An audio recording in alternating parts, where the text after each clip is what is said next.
santa noite, meus irmãos e minhas irmãs. Eu me chamo Rafael Maria, sou missionário católico aqui de Alagoas, Pilar. Eu queria partilhar com você um assunto que tem intrigado muitas pessoas e deixado muitos pregadores, até eu, um pouco chateado, que é a questão que as pessoas afirmam que a Igreja Católica permite tudo. Então esse mito, essa mentira, ela tem que ser desmascarada, né? Então, por que é que as pessoas falam tanto que a Igreja Católica ela permite todo tipo de pecado? Um dia eu estava trabalhando numa cidade aqui perto, chama Capela. Estava trabalhando com vendas e um dos vendedores disse que queria namorar a filha da cliente. E a cliente disse: "Não, mas você é um maloqueiro, você é um pervertido." E o rapaz disse: "Não, mas eu sou da igreja." E ele usava um alargador na orelha.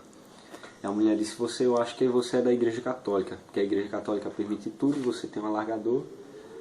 Eu falei: "Minha senhora, não é bem assim que a banda toca, não. Como é que a senhora diz que a Igreja Católica ela permite tudo?" Disse: "Não, é porque o padre permite tudo." E eu cheguei à conclusão, e eu creio que você também vai perceber isso, que aqui no Brasil existem muitos católicos de IBGE. As pessoas não têm religião, não praticam nenhuma religião, não são cristãs de verdade, porque só é cristão aquele que pratica a fé, porque São Tiago ele vai dizer na sua carta, no capítulo 1, versículo 19, a fé sem obras ela está morta. Então aquelas pessoas que não praticam a fé católica e se dizem católicas, elas na verdade estão prejudicando a Igreja Católica. As pessoas dizem que a Igreja Católica ela permite tudo justamente por causa dessas pessoas.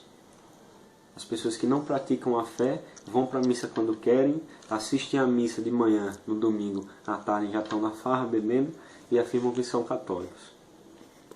Então eu queria analisar com você o texto de Êxodo, capítulo 20. Abre lá na sua Bíblia. Você que é protestante, você que é católico, você que está chegando agora, a gente tem que desmascarar esse mito. Então abre lá em Êxodo, capítulo 20, a partir do versículo 1. Deus pronunciou todas essas palavras dizendo: "Eu sou Yahvé, teu Deus, que te fiz sair da terra do Egito, da casa da escravidão. Não terás outros deuses diante de mim." Versículo 12 agora. "Honra teu pai e tua mãe, para que se prolonguem os teus dias na terra que Yahvé teu Deus te dá. Não matarás, não cometerás adultério, não roubarás, não apresentarás um testemunho mentiroso contra teu próximo. Não cobiçarás a casa do teu próximo. Não cobiçarás a mulher do teu próximo, nem o seu escravo, nem a sua escrava, nem o seu boi, nem o seu jumento, nem coisa alguma que pertence a teu próximo." Palavra do Senhor. Então no Êxodo capítulo 20, Deus ele nos dá leis. Leis. São princípios que têm que ser cumpridos na vida de todo cristão, que são os 10 mandamentos, o decálogo. Então analisa comigo mesmo. Deus ele faria leis para que nós não cumpríssemos? Não. Deus ele faria leis para que nós cumpríssemos, trilhássemos aquele caminho que ele quer seguir. E tem protestantes que afirmam, e até pessoas afirmam, que Jesus ele veio para abolir os 10 mandamentos, mas isso é uma mentira, porque Mateus capítulo 5, versículo 17, Jesus ele afirma: "Eu não vim para abolir a lei nem os profetas, eu vim para cumpri-la."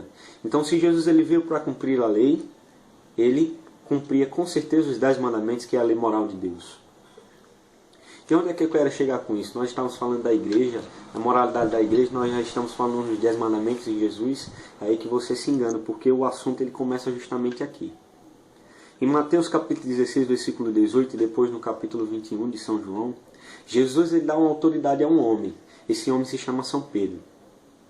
Em Mateus capítulo 16, versículo 18, Jesus ele dá autoridade da igreja a São Pedro. "Tu és pedra e sobre essa pedra edificarei a minha igreja." Então Jesus ele deixa um sucessor.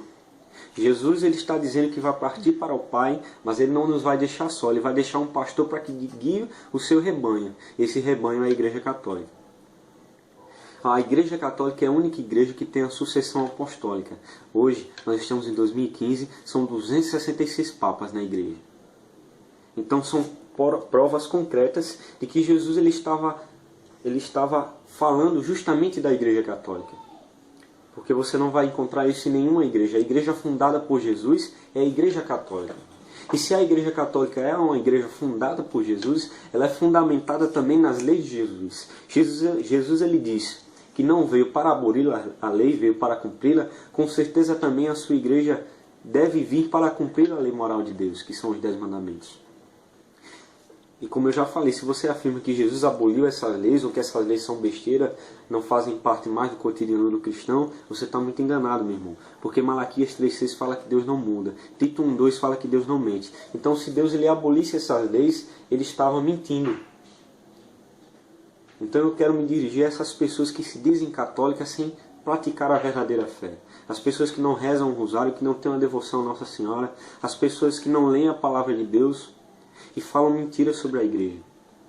Eu quero dizer para você que é católico, que pensa em sair da igreja. Eu quero dizer que você é católico, mas que não pratica verdadeiramente a fé. Eu quero dizer que você que é protestante e que xinga a igreja católica sem a conhecer, estuda os documentos da igreja, estuda o catecismo da igreja, estuda o tratado da verdadeira devoção à Santíssima Virgem, que você com certeza não vai se arrepender. Porque a igreja católica ela não incentiva o pecado, ela fala a verdade. E Jesus ele fala que a verdade liberta em João 8,32. E como os católicos eles falam a verdade, nós somos a única igreja que prega a Santa Cruz, que prega a penitência, o sofrimento, que é justamente aquilo que Jesus deixou, porque Jesus ele falou, se o Mestre passou por isso, quanto mais os discípulos. Então se Jesus ele passou por todo esse sofrimento, passou pela flagelação, carregou a cruz e todos aqueles sofrimentos que você já conhece, não seria justo que nós não sofrêssemos pelo Evangelho. Você pode ver, vai lá na igreja católica e olha em cima. Em cima nós levamos a cruz, porque a cruz representa a nossa salvação. A cruz representa o sofrimento que nós temos que carregar, porque Jesus ele passou pelo sofrimento e nós também temos que passar. Então você tem que parar de viver de ilusão. Você tem que parar de frequentar certas igrejinhas, e como fala o nosso irmão, igrejas pré de música, que não tem o que oferecer, que são garagens que as pessoas abrem para vender Jesus. Meu irmão, analise a única igreja que é a igreja verdadeira. Eu não estou falando coisa que é da minha mente. Está no magistério da igreja. Está na palavra de Deus. E a partir do momento que você for estudando a igreja católica, a partir do momento que você for analisando as leis e os mandamentos da palavra de Deus, que você for analisando o Código de Direito Canônico e todos a vida de santos e todos os documentos que você vai encontrar na igreja, eu faço um desafio a você. Você não vai encontrar nenhum incentivo ao pecado. Porque Nossa Senhora, Rainha da Paz, apareceu lá em Medjugorje e ela falou, eu chamo vocês a uma conversão pessoal e a oração familiar. Possa a Sagrada Escritura ser sempre um incentivo para vocês. Então a própria Nossa Senhora, ela não incentivou ninguém ao pecado. Também em 1917, Nossa Senhora falou, muitas almas vão para o inferno porque não há quem reze e faça penitência. Então você que é católico, que não vive a sua fé, você que é católico, que não conhece o magistério da sua igreja, comece a analisar a mãe que é a igreja, comece a analisar a vida de Nossa Senhora, se espelhe na vida dos santos, que eu tenho certeza que essa sua opinião vai mudar. Porque São Luís Maria de Lyon Montfort fala também, no parágrafo 62 do Tratado da Verdadeira Devoção, que se Nossa Senhora fosse um meio pelo qual não nos levasse a Jesus, ela seria vista como uma ilusão do demônio. Então Nossa Senhora é o meio, é o canal pelo qual Jesus usou para vir até nós ao mundo. Jesus, para entrar no mundo, para se fazer carne, como fala João 1,14, o verbo divino se fez carne e habitou entre nós, ele teve que passar pelo ventre de Nossa Senhora. E se você é cristão, se você é católico e quer renascer realmente como um católico verdadeiro, você também tem que passar pelo ventre da Santíssima Virgem. Você tem que fazer uma experiência pessoal com Nossa Senhora. Porque a mesma carne de Jesus é a carne de Maria. O mesmo sangue de Jesus é o sangue de Nossa Senhora. Então comece a estudar o magistério da igreja. Tome vergonha na sua cara e vá ser um adorador. Salve Maria Imaculada.